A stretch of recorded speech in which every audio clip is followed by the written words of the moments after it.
Hey, social media, it's Dr. Steve, master of the subconscious mind and doctor who fixes 100% of orthopedic issues not related to cancer, fractures, or infection. And so, in my practice, I see a lot of patients that suffer from disease. Most people come to me for health ailments, not necessarily to change their life, but our inside world creates our outer world. And disease is dis-ease of the mind. And when we don't make changes in our life and we keep making the same mistakes over and over, what happens is it manifests itself as physical disease.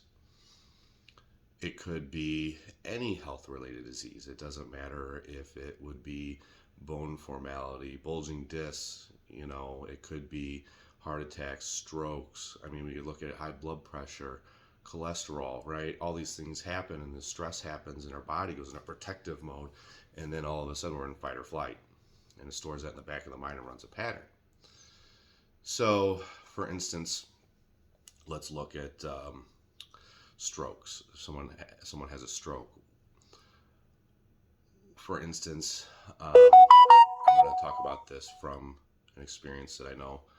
Um, Somebody who has an alcoholic father, and what happens is they end up having low self worth and never forgive the father for being an alcoholic and being a slave to the bottle and making that being an alcoholic more important than them.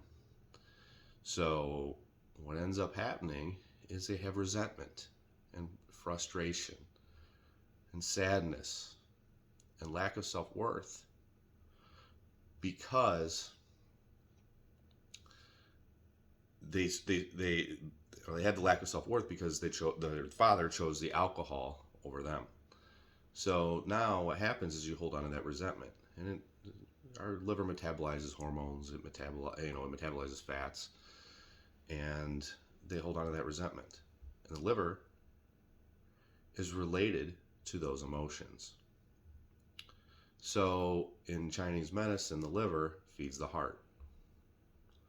And now all of a sudden, they get stagnation. It also affects the circulatory system, right? So now all of a sudden they have that stagnation of energy and they have high blood pressure and they have cholesterol. And eventually the body manifests the thoughts as a disease, as in a stroke. So you can heal your own life. You can heal your own body when we look within. Another instance, let's just say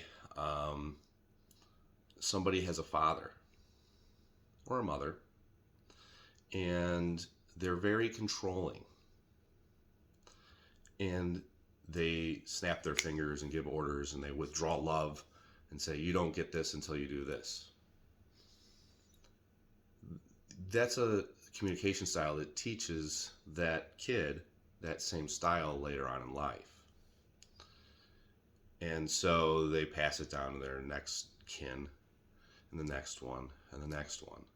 But love is not about control. Because when we control, we don't open our hearts. And then what happens is it destroys our relationships because we're trying to control everyone. And when you lose control, you're fearful.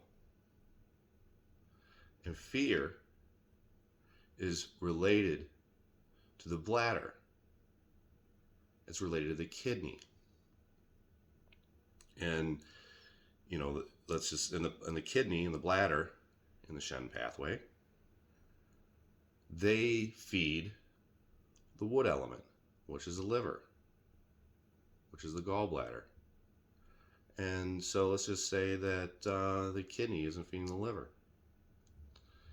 Now all of a sudden, later on, they wind up with hormonal dysregulation because their liver isn't able to handle the hormones.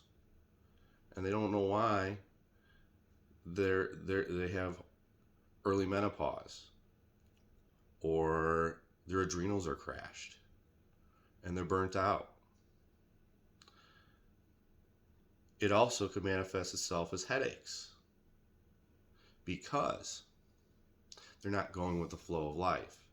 So the gallbladder meridian is up around the head, passes through there, and that energy is stagnated. It's not getting the energy it needs, and it manifests itself, or the disease manifests itself because of the force of control, and the universe is going to keep giving you diseases and challenging situations in your life until you decide enough is enough. I'm going to open my heart. I'm going to be authentic and not hold back. Because when you do that, that's when the universe rewards you. And when that next moon cycle comes, everything you ever asked for is delivered. And it doesn't have to be forced. Because you will continue to keep breaking your heart in life over and over and over until you open it. Because the journey here is about unconditional love, understanding why things happen, and having compassion, forgiving others while they're on their journey. So you don't need to control anyone. You need to forgive others. There's nothing personal. Everyone's just trying to survive and love the best way that they know how. And the pains, fears, and challenges of life are just gifts and strange wrapping paper that need to be interpreted from the universe. So if you need help interpreting, that's what I do in my office. I look for the disease of the mind that manifests physically in the body, because there's unresolved issues internally. Because our outer world creates our inner world creates our outer world.